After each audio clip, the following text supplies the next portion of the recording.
로마서 9장. 이스라엘의 특권에 대해서 보도록 하겠습니다. 바울에게 큰 근심이 있었던 것을 우리가 9장을 통해서 볼 수가 있죠. 우리가 지난 시간까지 로마서 8장까지 보았습니다. 로마서는 크게 세 부분으로 나눌 수가 있습니다. 예수 그리스도의 복음에 대해서 1장에서 8장까지, 그리고 9장에서 11장까지는 이스라엘의 미래, 앞으로 이스라엘에 대한 하나님의 계획, 이런 부분이 나와 있고요. 그 다음에 이제 12장부터 16장까지는 그리스도인의 삶, 이렇게 세 부분으로 나눌 수가 있습니다. 어쨌든 로마서는 복음에 관한 책이죠. 그래서 로마서 1장 16절에서 17절 말씀을 같이 읽어보겠습니다.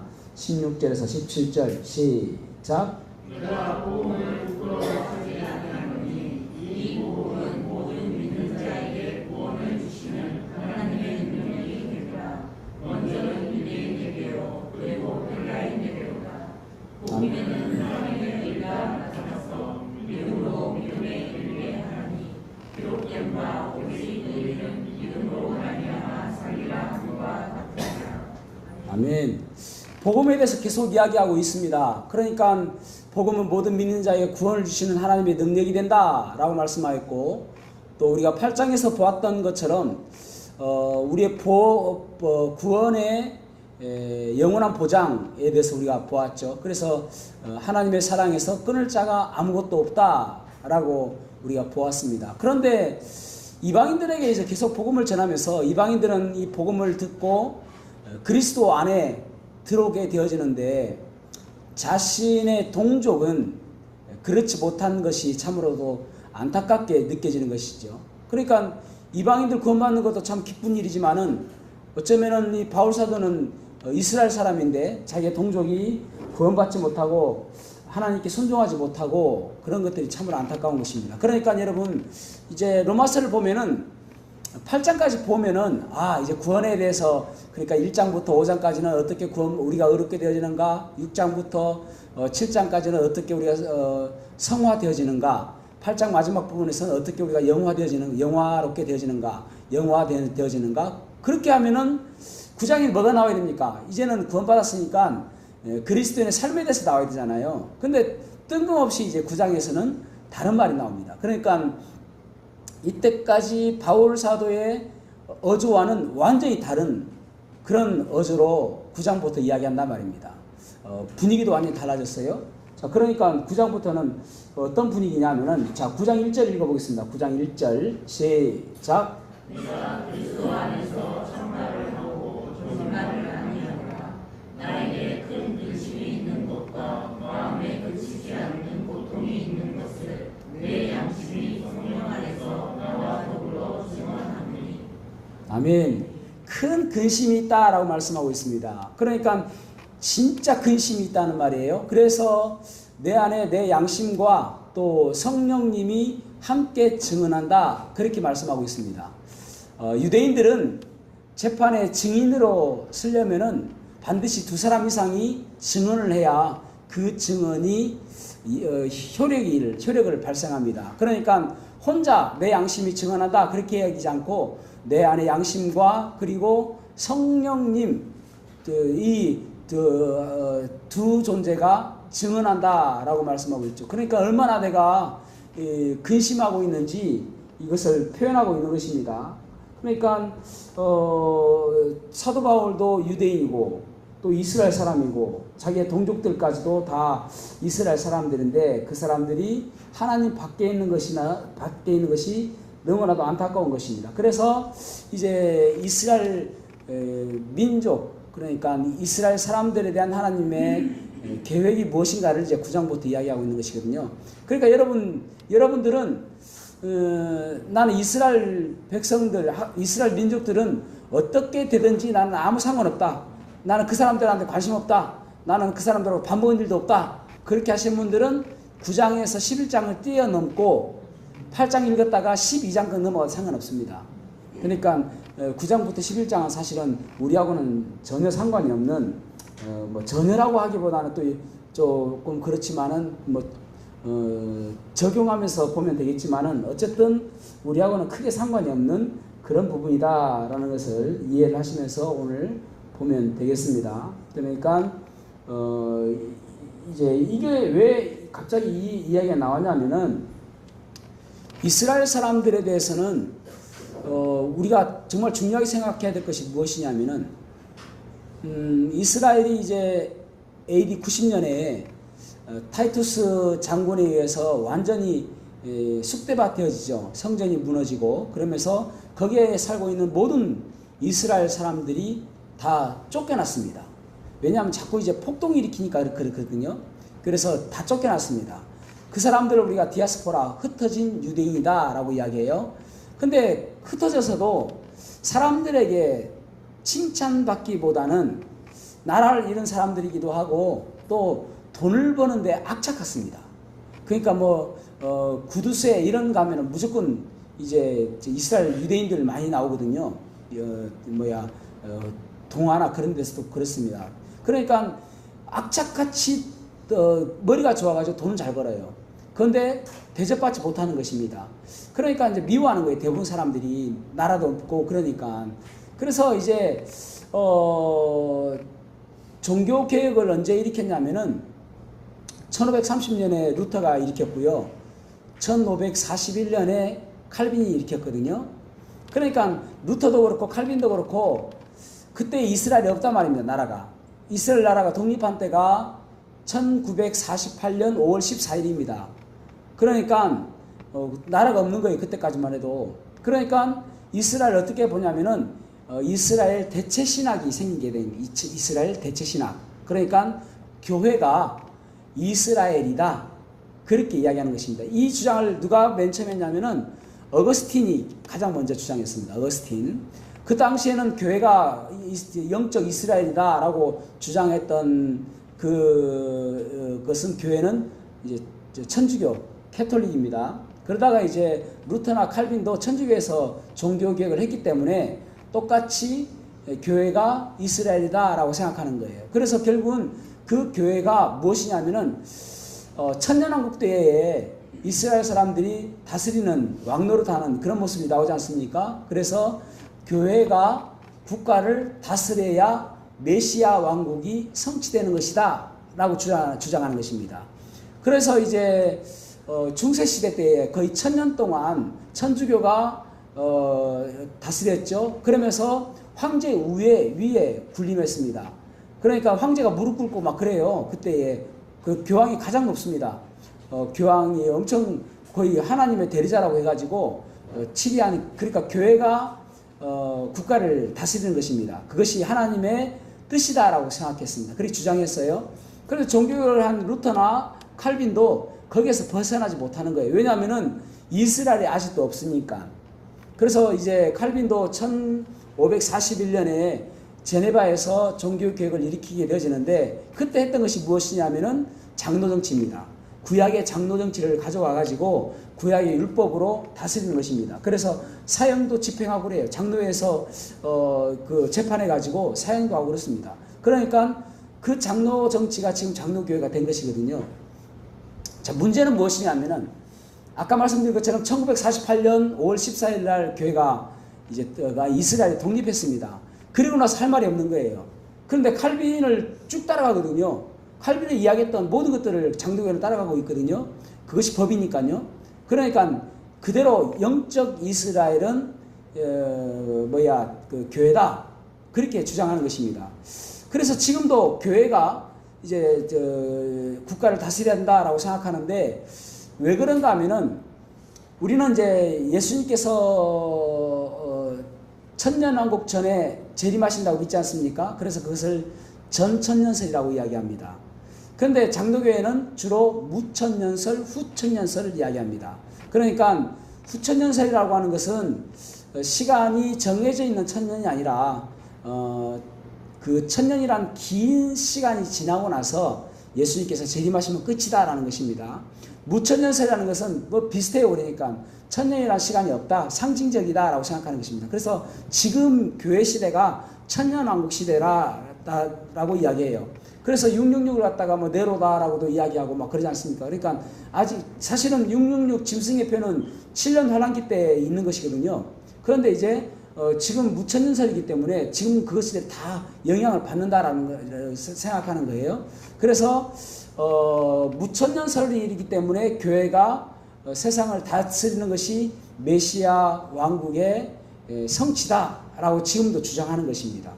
그런 부분들 우리가 너무 다르죠. 우리는 이제 천년왕국 때가 되어져야 되는데 그때 이스라엘이 회복되어지는 것이니까. 그래서 이제 이 9장부터 11장을 보는 견해가 장로교회하고 우리하고는 천이 차이입니다. 왜냐하면 장로교회는 영적 이스라엘이니까, 자기들이 영적 이스라엘이니까. 우리는 영적 이스라엘 아닙니다. 우리는 아브라함이 영적인 믿음의 조상이지만 우리는 아브라함의 후손 아닙니다. 그래서 여기서 이제 그 이스라엘이 이제 이때는 아직은 망하지는 않았어요. 그럼에도 불구하고 로마에 있는 유대인들, 로마에도 지금 많은 유대인들이 흩어져 있단 말입니다. 그러니까 그 흩어진 유대인들에게 보내는 편지예요. 그래서 그들에게 이스라엘 백성들은, 민족들은 앞으로 하나님께서 어떠한 미래를 가지고 계시다, 이것을 지금 쓰고 있는 겁니다. 자, 그래서 9장 3절 말씀 읽어보겠습니다. 3절 시작. 나의 형제고 우리의 친척을 위하여 내 자신이 저주를 받아 그리스도에게서 아멘. 이 바울 사도가 이스라엘 민족에 대해서 얼마나, 동족에 대해서 얼마나 애틋한 마음이냐면은, 내가 이스라엘 우리 동족을 위해서라면은 하나님께로부터 끊어지는 그러한 저주가 있어도 괜찮다라는 것입니다. 마치 모세가 동족을 위해서 기도할 때에 나를 죽여주십시오라고 했던 것과 비슷하죠. 그러니까 만약에 내가 저주받는 한이 있더라도 이스라엘 사람들이 하나님께 구원받고 하나님께 복받는 민족이었으면 좋겠습니다 라고 하는 가정법입니다. 가정법. 왜냐하면 자기가 이스라엘 사람이기 때문에 그렇습니다. 그래서 이제 이스라엘 사람들에 대해서 쭉 나오고 있는 것이죠. 자, 그러면서 로마서 9장 4절 말씀을 읽어보겠습니다. 9장 4절 시작. 그들은 이스라엘 사람이라. 그들의 믿는 양자들과 영광과 언약들과 율법을 세우신 것과 이레와 자손들이 있고. 아멘. 그들은, 이스라엘 사람들은, 이런 말이죠. 이스라엘 사람들은 다 그들 이스라엘 사람들은 다 이스라엘 사람이라고 그들에게는 양자됨과 영광과 언약들과 율법을 세우신 것과 예배와 약속들이 있고, 이런 특권이 있다라는 말입니다. 이스라엘 사람들에게는. 여러분, 아브라함 우리의 조상 아닙니다. 아까도 말씀드렸던 것처럼 이스라엘 사람들의 조상을 어디로부터 보냐면은 노아는 우리의 조상이에요. 그런데 이제 아브라함을 조상으로 봅니다. 아브라함을 그들의 조상으로 봅니다. 이제 나뉘어져고, 그래서 아브라함 조상으로 보고 아브라함, 이삭, 야곱 그렇게 보는 것이죠. 야곱은 이제 창세기 33장에 보면은 여호와의 사자와 씨름함으로 인해서 그의 이름이 바뀌었죠. 이스라엘로 바뀌었습니다. 실제적으로 이스라엘이라는 이름은 야곱부터 시작되는 것이지만 그들의 조상을 아브라함부터 보는 것입니다. 그러니까 우리 조상은 아니에요. 저의 조상은 박약거세입니다. 그래서 우리 조상 아닙니다. 이스라엘 사람들에겐 그런 조상이다라는 것이죠. 그래서 이제 출애굽기 3장에 보면은 하나님께서도 이제 나는 스스로 있는 자다, 본인을 소개하실 때 뭐라고 이야기하냐면은 나는 아브라함의 하나님, 또 이삭의 하나님, 야곱의 하나님이다, 그렇게 이야기하십니다. 그러니까 그들을 이스라엘의 조상이다라고 보는 것이죠. 그들의 특권, 신명기 7장 6절에서 8절 읽어보겠습니다. 시작. 너는 여호와 내 하나님의 성민이라. 내 하나님 여호와께서 세상 만민 중에서 너를 자기 기업의 백성으로 택하셨나니 여호와께서 너희를 기뻐하시고 너희를 택하심은 내가 다른 민족보다 수요가 많기 때문이 아닙니다. 너희는 오히려 모든 민족 중에 가장 적으니라. 여호와께서 다만 너희를 사랑하심으로 말미암아 또한 너희의 조상들에게 하신 맹세를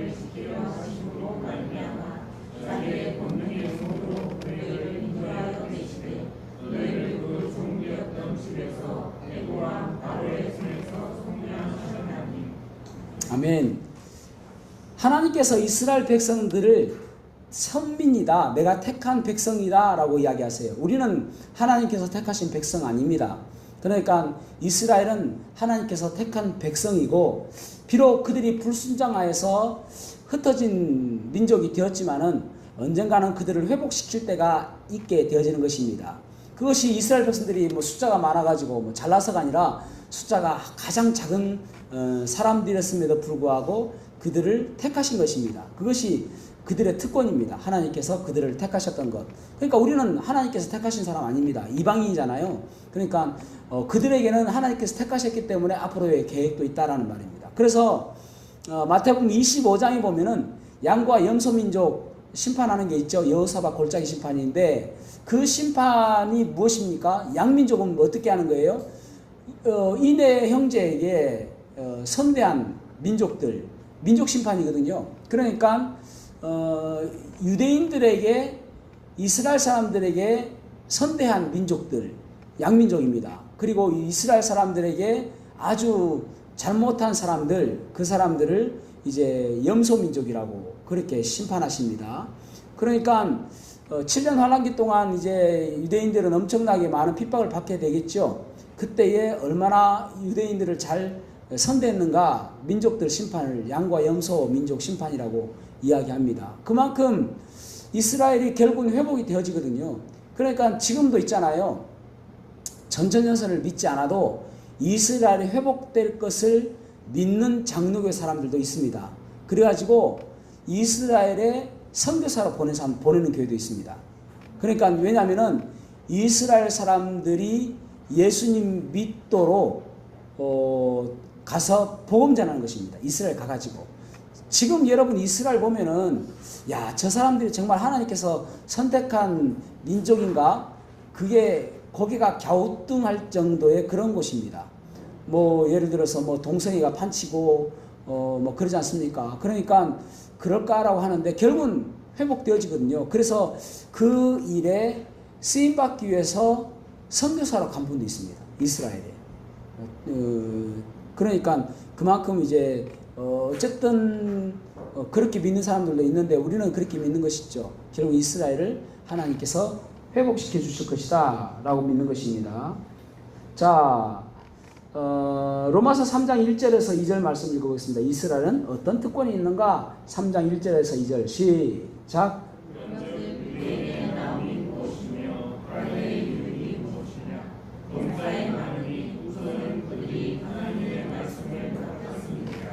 아멘. 가장 큰 그들의 특권이 무엇인가 하면은 하나님의 말씀을 맡은 사람들이다 라는 것입니다. 창세기부터 말라기까지 유대인들이 성경을 기록하였습니다. 그래서 지금까지 보존되고 있죠. 그러니까 하나님 말씀, 율법을 맡은 그들의 특권이 있다라고 이야기하면서, 아까 읽었던 우리가 4절 말씀을 보면은 여러 가지 특권이 있음을 말씀하고 있죠. 첫째는 양자 삼으셨다라고 합니다. 양자됨과 그렇게 말씀하고 있죠. 이스라엘 백성들은 양자였습니다. 양자, 하나님의 양자. 우리가 하나님께는 아들이 많죠. 예를 들어서 이제 한 분이신 독생자 예수 그리스도.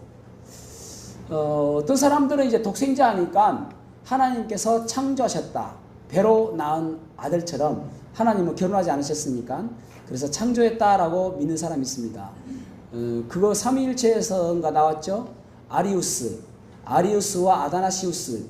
그래서 아리우스가 하나님이 이제 예수님은 하나님의 첫 창조물이다 라고 그렇게 믿는 것이, 여호와 증인도 예수님을 첫 번째 만든 천사다라고 믿습니다. 어쨌든 그런 첫 창조물이다라고 믿는단 말입니다. 그러니까 아들이지라고 이야기하는 거예요. 근데 아들이라는 이 말은 배 아파서 낳은 아들이라는 개념이 아니라 특별한 관계를 가지신 분이다. 그래서 영어로 이야기하면은 only begotten son이에요. only begotten son. 특별한 관계를 맺은 아들이다. 그런 독생자다라는 말입니다. 그 다음에 이제 이스라엘 백성들은 하나님의 아들이라고 또 표현하고 있는데, 출애굽기 4장 22절에서 23절 말씀 읽어보겠습니다. 시작. 너는 바로에게 이르기를 여호와의 말씀에 이스라엘은 내 아들 내 장자라. 내가 내게 이르기를 내 아들을 보내주어 나를 섬기게 하라 하여도 내가 보내주기를 거절하니 내가 내 아들 내 장자를 죽이리라 하셨다 하라 하시니라. 아멘. 양자 가운데 장자가 누구인가? 바로 이스라엘 사람들이다라는 거예요. 장자는 두 몫이 있다라고 말씀을 드렸죠. 탕자와 탕돌이 이야기할 때 했지 않습니까? 그죠? 예, 장자는 두 몫이 있는 특권이 있습니다. 근데 이스라엘은 장자다, 맏아들이다, 양자 가운데 맏아들이다, 그렇게 표현하고 있는 것입니다. 여러분, 또 양자가 누구 있어요? 우리들도 하나님의 양자 된 것입니다.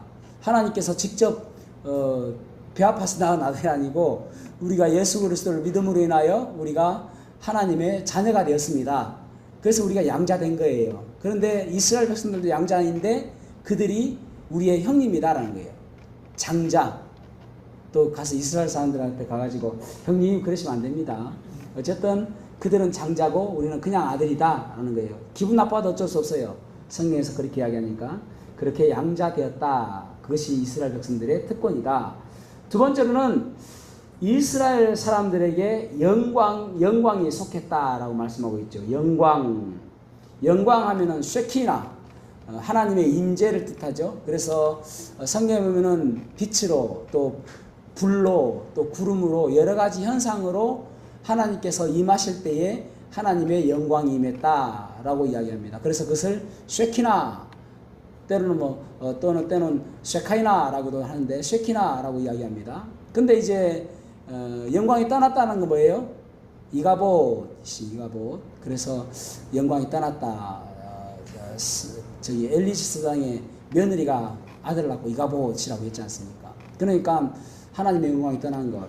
그래서 성경에 보면은 하나님의 영광이 임했을 때가 여러 번 나옵니다. 창세기 15장 17절에 나오고요.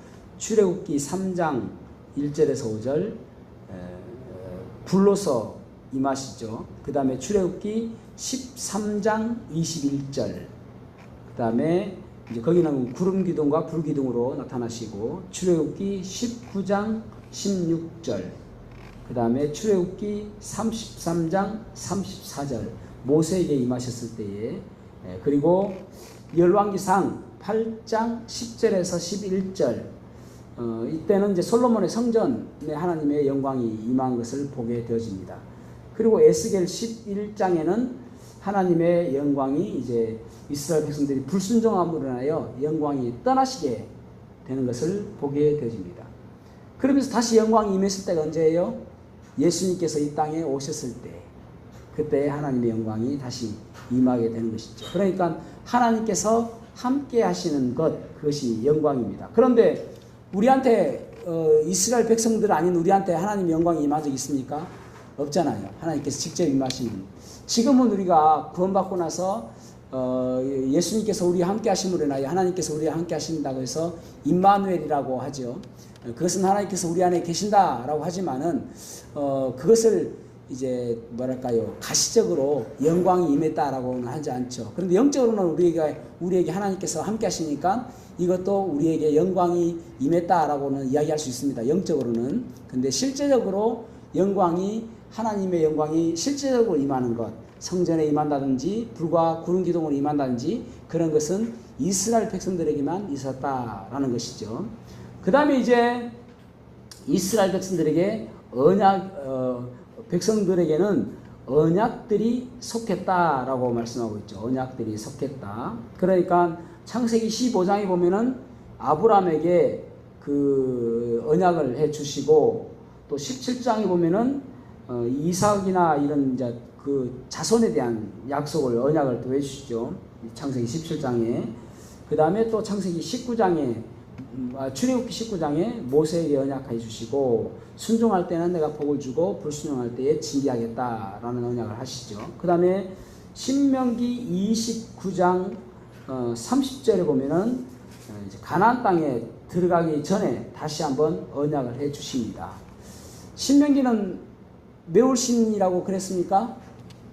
뭐라고 그랬습니까? 실자가 거듭신, 거듭 이스라엘 출애굽한 이스라엘 제2세대 이세대에게 거듭 명령하신 그것이 바로 신명기죠. 그래서 다시 가나안 땅에 이제 들어가기 전에 다시 언약한 내용이 신명기 29장 30절에 나옵니다.